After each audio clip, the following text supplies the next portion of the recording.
Hello বন্ধুরা, আমি আলপনা বলছি। এটা কিন্তু সানডে ব্লগ ছাড়া হয়নি বন্ধুরা।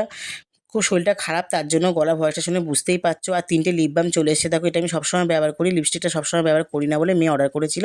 আর সাজুগুজু করে বিকেলবেলা দেখো বেরিয়ে গেলাম, মেয়ের বয়ফ্রেন্ড আর আমি অটোতে বসে রয়েছি। দেখো কোথায় যাচ্ছি পুরোটাই তোমার সঙ্গে শেয়ার করব। আর চলে এলাম, দেখো কোথায় এলাম বলো তো বন্ধুরা। মুভি দেখতে চলে এসেছি। দেখো এই দেখো দাঁড়িয়ে রয়েছি, মেয়ে টিকিট কেটেছিল। অযোগ্য, আমরা তো কেউ যোগ্য না, তো যাই হোক অযোগ্য দেখতে চলে এসেছি। আর হলে বসে গেছি, দেখো ভেতরে ঢুকে গেছি। আর দেখো এদিকে বইটা আরম্ভ হয়ে গেছে। প্রসেনজিৎ কেন মিন্টি মারছে দেখেছো? তোমার জন্য কিছু ক্লিক তুলে এনেছি আমি, দেখাবো বলে।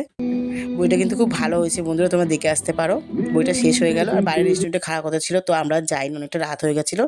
ধোসা কিনে দেখো খেয়ে নিলাম বাইরে, একটু হালকা ফুলকাই খেলাম রাত্রিবেলা, আর ভাল লাগছে না। আর দেখো এদিকে আইসক্রিম দেখো কিনেছিল, খুব সুন্দর কিন্তু ডেকোরেশন করে ওখানটায়।